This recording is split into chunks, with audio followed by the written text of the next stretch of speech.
মালদায় লোকসভা নির্বাচনে দুটি আসনে তৃণমূলের ফল খারাপের জন্য তৃণমূল নেতাদের দায়ী করলেন রাজ্যসভার তৃণমূল সাংসদ মৌসম নূর। বঙ্গে তৃণমূলের ভালো ফল হলেও মালদা জেলার দুটি আসনে ঘাসফুল ফোটেনি। দুটি আসনকে পাখির চোখ করে জেলায় বারবার সভা ও রোড শো করেছেন মুখ্যমন্ত্রী মমতা বন্দ্যোপাধ্যায় ও তৃণমূল কংগ্রেসের সর্বভারতীয় সাধারণ সম্পাদক অভিষেক বন্দ্যোপাধ্যায়। এরপরেও দক্ষিণ মালদা লোকসভা কেন্দ্রে জিতেছে কংগ্রেস, তৃণমূল তৃতীয় নম্বরে। অন্যদিকে উত্তর মালদা লোকসভা কেন্দ্রে জয়ী হয় বিজেপি প্রার্থী। এই আসনে দ্বিতীয় স্থানে রয়েছে তৃণমূল। ভোট গণনার শেষে কেন দলের এই অবস্থা তা নিয়ে পর্যালোচনা করেন তৃণমূল নেতৃত্ব। সংবাদ মাধ্যমের সামনে মুখ খুললেন মৌসম নূর। কেন মালদায় দুটি আসন জিততে পারল না তৃণমূল তা নিয়ে প্রশ্ন করা হলে মৌসম নূর জানান, এর জন্য দায়ী জেলা তৃণমূল নেতৃত্ব। 2019 সালে তিনি জেলা সভানেত্রী ছিলেন, সেই সময় ভালো ফল হয়েছিল তৃণমূলের। মালদা জেলা পরিষদ, দুটি পৌরসভা, গ্রাম পঞ্চায়েত, পঞ্চায়েত সমিতি সমস্তটাই তৃণমূলের দখলে। তারপরেও ফল খারাপ। প্রার্থী বাছাই নিয়েও সাধারণ মানুষের ক্ষোভ ছিল। বহিরাগত প্রার্থীদের মেনে নিতে পারেননি সাধারণ মানুষ। রাজ্য জুড়ে তৃণমূলের ভালো ফল হয়েছে। মালদা জেলার দুটি আসন দখল করতে পারেন তৃণমূল। কোথায় খামতি রয়েছে সমস্তটাই জানানো হবে রাজ্য নেতৃত্বদের। আগামী নির্বাচনগুলিতে যাতে তৃণমূলের ভালো ফল হয় সেই লক্ষ্যে এগোবে জেলা তৃণমূল। তবে জেলায় তৃণমূলের ভরাডুবির জন্য তিনি জেলা নেতৃত্বকেই কাঠগড়ায় দাঁড় করিয়েছেন। Bureau report, S news Bangla. এটা তো আমরাও বুঝতে পারছি না যে এত খারাপ রেজাল্ট কেন হলো। 21-এ তো অবশ্যই ভালো রেজাল্ট হয়েছিল। মানুষ যেমন পুরো পশ্চিমবঙ্গে দিদির উপরে আস্থা রেখেছেন, 21-এও রেখেছিলেন, মালদাতেও আমরা ভালো রেজাল্ট দিতে পেরেছি। কিন্তু এবার 24-এ এত খারাপ রেজাল্ট হলো কেন? আমরা সবাই কিন্তু খুব দুঃখিত এবং নিজের মধ্যে তো অবশ্য আমাদেরকে ইন্ট্রোস্পেকশন করতে হবে। আমরা হয়তো আমাদের এই ঘাটতিটা হয়েছে কেন সেটা দেখার বিষয় আছে।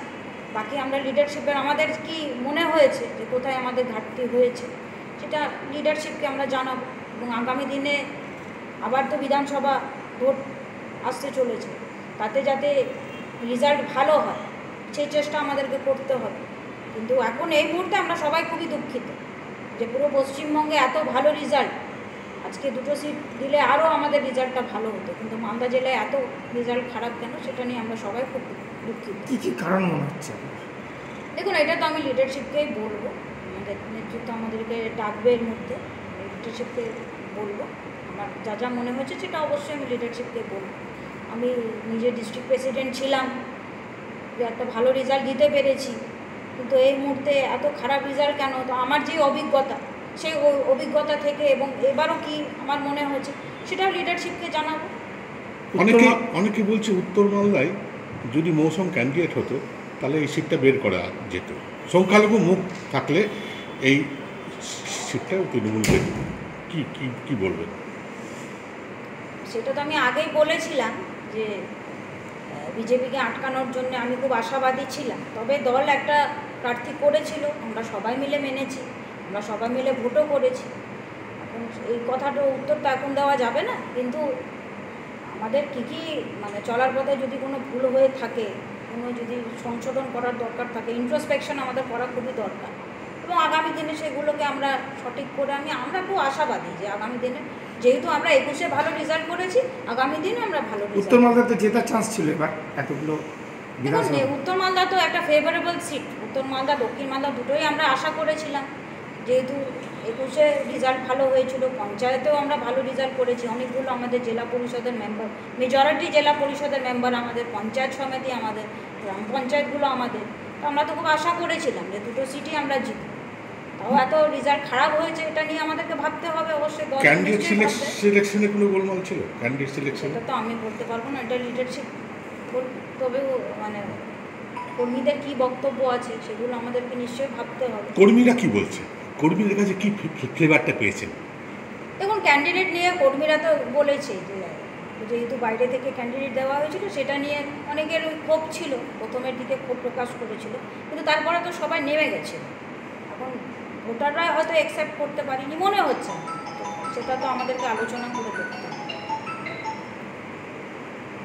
কি মনে হচ্ছে এই জায়গাতে এখান থেকে ঘুরে দাঁড়াতে গেলে কি করতে হবে? হঠাৎ করে মালদায় কেন এরকম ঘটনা হবে? সেটাই তো দেখার বিষয় আছে। আমরা যেটাও আমাদেরকে বসতে হবে, আলোচনা করতে হবে, দরকার পড়লে ব্লক ধরে ধরে আলোচনা করতে হবে যে আমাদের রেজাল্ট এত, কারণ আগে একটাও ব্লকে আমরা লিড দিতে পারিনি, একটাও বিধানসভায় আমরা লিড দিতে পারিনি। তো ব্লক ধরে ধরে আলোচনা করতে হবে, তারপর সেই ফিডব্যাকটা আমরা লিডারশিপকে অবশ্যই জানাবো। আমরা আশা করছি এখান থেকে আমরা রেকটিফাই করতে পারবো। এরকম রেজাল্ট হবে ভাবতে পেরেছিলেন? না, এরকম রেজাল্ট আমরা ভাবতে পারি। আমরা তো ভেবেছিলাম যে 2টো সিটই আমরা জিতব। জেলা নেতৃত্বের ব্যর্থতা আছে কোনো? আমাদের তো নিশ্চয়ই ব্যর্থতা আছে, জেলা নেতৃত্বের ব্যর্থতা তো নিশ্চয়ই আছে, না হলে রেজাল্ট এত খারাপ হবে। আমাদের নেত্রী মমতা বন্দ্যোপাধ্যায় যথেষ্ট কাজ করেছেন, আমাদের দলের নেতা অভিষেক বন্দ্যোপাধ্যায় যথেষ্ট কাজ করেছেন। মিটিং করেছিলেন? তারপরেও হ্যাঁ, এতগুলো মিটিং করা হয়েছে, আমাদের সবাইকে বুস্ট আপ করার জন্য এতবার করে মিটিং করেছেন। মুখ্যমন্ত্রী আমাদের বলেন? নিশ্চয়ই ব্যর্থতা আছে, জেলা নেতৃত্বের ব্যর্থতা তো নিশ্চয়ই আছে। আপনার 21-এ আপনি সভাপতি ছিলেন, তখন এরকম রেজাল্ট, হঠাৎ করে 3 বছরের মধ্যে এত অবাক হচ্ছেন? নিশ্চয়ই আমরা খুব অবাক এবং দুঃখিত। আমরা সারা পশ্চিমবঙ্গে এত ভালো রেজাল্ট, কিন্তু মালদা জেলায় এত খারাপ রেজাল্ট কেন, এটা নিয়ে আমরা সবাই খুবই দুঃখিত। দলকে রিপোর্ট দেবেন? নিশ্চয়ই দলকে তো রিপোর্ট দিতেই হবে, এবং আগামী দিনে আমাদের যদি কিছু হয়ে থাকে সেটা যাতে রেকটিফাই করা হয়, আমি এটাই আশা করি। যদি দেখা যায় হেভি ওয়েট যারা আছেন জেলাতে, মন্ত্রী, জেলা সভাপতি, চেয়ারম্যান, প্রত্যেকের বিধানসভাতে হার, এমনকি নিজেদের বুথেও হার, সেটাকে কীভাবে দেখছেন? সেটা দেখুন, অবশ্যই আমরা তো ভালোভাবে দেখছি না। দল ওনাদেরকে দায়িত্ব দিয়েছে, ওনারা লিডারশিপ দিয়েছেন, মন্ত্রী করেছেন, বিধানসভায় ওনাদেরকে দায়িত্ব দেওয়া হয়েছে, ওনাদেরকে ডিস্ট্রিক্ট প্রেসিডেন্ট, চেয়ারম্যান করা হয়েছে, তারপরেও এত রেজাল্ট খারাপ কেন? নিজেদের বুথে? তো সেটা নিয়ে তো অবশ্যই আর দেখতে হবে বিষয়গুলো। যদি রাজ্য জুড়ে তৃণমূলের ঝড়, সংখ্যালঘুদের থেকে শুরু করে হিন্দু কমিউনিটি, মহিলারা সবাই মুখ্যমন্ত্রীর দিকে ঝুঁকলেন, তো মালদাতে কেন যদি উল্টো চিত্র? সেটাই তো বললাম যে আমাদের এত রেজাল্ট খারাপ হলো কেন, এটা নিয়ে আমাদেরকে বুঝতে হবে, পর্যালোচনা করতে হবে।